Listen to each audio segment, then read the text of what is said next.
మది నిండిన జ్ఞాపకాలు, కంటి నిండా కన్నీళ్ళు, ఇవి మారే జీవితాలు. ఇన్నాళ్ల స్నేహం ఓ ప్రశ్నగా, ఇన్నాళ్ల ప్రేమ ఓ మజిలిగా, మలుపులు తిరిగి మారే బ్రతుకులు వేసే అడుగుల గమ్యపు దారిలో. స్నేహపు పొదరిళ్ళు, ఆప్యాయత వాకిళ్ళు, ఇవి మమతల పందిళ్ళు, ఇవి భవితల పిలుపుల్లో.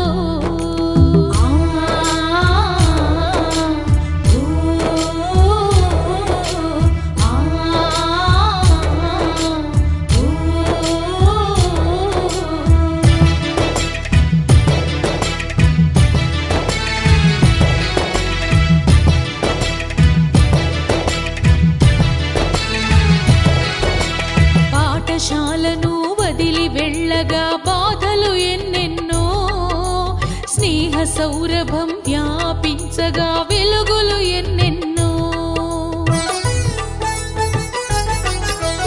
పాఠశాలను వదిలి వెళ్ళగా బాధలు ఎన్నెన్నో, స్నేహ సౌరభం వ్యాపించగా వెలుగులు ఎన్నెన్నో. ఆ మాటల పాటల మాధుర్యం, ఈ వీడని మమతల అనుబంధం. ఆ మాటల పాటల మాధుర్యం, ఈ వీడని మమతల అనుబంధం. అల్లరి చేష్టల బాల్యంలో సరిదిద్దిన గురువుల మాటల్లో, రాలిన కన్నీళ్ళు, బరువెక్కిన హృదయాలు. అలాగే స్టేజ్ ముందున్నటువంటి పిల్లలందరికీ నా యొక్క శుభాశిష్యులు. సో ఈ కార్యక్రమాన్ని మనం జరుపుకోవడానికి దాదాపుగా ఒక వారం 10 రోజుల నుంచి చర్చ నడుస్తుంది. సో ఎట్టికేలకు దీన్ని మనం ఈరోజు నిర్వహించుకుంటున్నాం.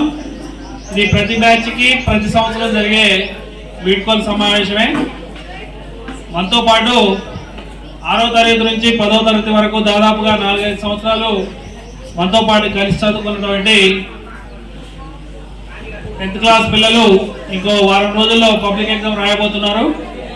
సో వారికి మనం శుభాకాంక్షలు తెలుపుతూ ఈ కార్యక్రమాన్ని మనం ఇలా జరుపుకోవడం జరుగుతుంది. 9వ తరగతి పిల్లలు మంచి ఏర్పాట్లు చేశారు. సో వాళ్ళ తరఫున కూడా వాళ్ళు వాళ్ళ యొక్క శుభాకాంక్షలు తెలియజేస్తారు. సో ఇక్కడ మనం ముఖ్యంగా గమనించాల్సింది ఏంటంటే, ఈ 9వ తరగతి 10వ తరగతి అట్లాగే ఇంటర్మీడియట్, ఈ 4 సంవత్సరాలు విద్యార్థి దశలో చాలా కీలకమైనవి. రేపు 10th క్లాస్ ఎగ్జామ్స్ రాయబోయే పిల్లలకి స్కూల్ డేస్ ఇంకో వారం రోజుల్లో ముగియబోతున్నాయి. నెక్స్ట్ వాళ్ళు కాలేజీకి వెళ్తారు. సో అక్కడ యొక్క వాతావరణం వేరుగా ఉంటుంది. ఈ స్కూల్ వాతావరణం అక్కడ మనకు కనిపించదు. ఇట్లాగే టీచర్స్తో మమేకమై ఉండటం అనేది అక్కడ జరగదు. దాదాపుగా అక్కడ కాలేజీలో ఎవరి దారి వారిదే అన్నట్టు ఉంటుంది. సో ఈ విద్యార్థి దశలోనే 9-10 తరగతుల్లోనే మనం ఒక మంచి అనుభవాన్ని గడిస్తాం పాఠశాలలో. అట్లాగే ఇప్పటివరకు జరిగిన సిలబస్లో మన 10th క్లాస్ పిల్లలు బాగా ప్రిపేర్ అయ్యారని అనుకుంటున్నాం వాళ్ళ యొక్క పరీక్షలకి. సో ఈ రాయబోయే పరీక్షలు రేపు మాట్లాడకండి అమ్మా, 1 గంటలో ప్రోగ్రామ్ అయిపోద్ది. ఆ తర్వాత మీకే స్టేజ్ చెప్తాం. భోజనం చేసిన తర్వాత మీ ఓన్లీ ప్రేక్షకులు అవుతాం. అప్పుడు మీ స్టేజ్లో మేము కూర్చుంటాం, ఈ స్టేజ్ మీకు వస్తుంది. కాబట్టి కొద్దిగా 1 గంట ఓపిక పట్టండి. ఈ లోపల మన సర్పంచ్ గారు, మన హెడ్ మాస్టర్ గారు వారు కూడా వస్తున్నారు. వాళ్ళు వచ్చిన తర్వాత ఈ కార్యక్రమం 1 గంటన్నరలో ముగుస్తుంది.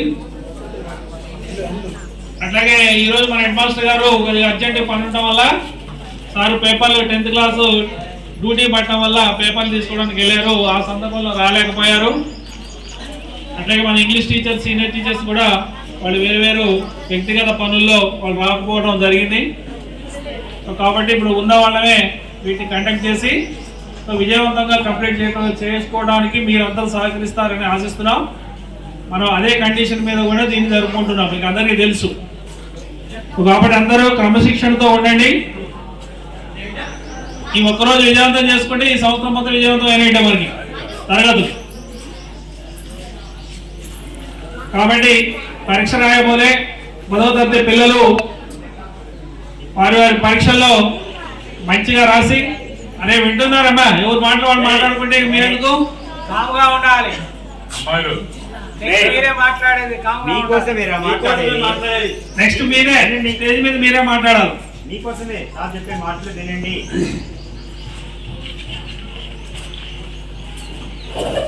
దాదాపుగా మీరు చదవడం అయిపోయి ఉండాలి ఇప్పటికి. దాదాపుగా SA1కి తర్వాత స్పెషల్ టెస్ట్లకి రిపీటెడ్ గా చాలా సార్లు రివిజన్ కూడా అయిపోయింది. ఇప్పటికి మనం దాదాపుగా ప్రతి సబ్జెక్ట్ లో థరోగా ఉన్నట్టే లెక్క.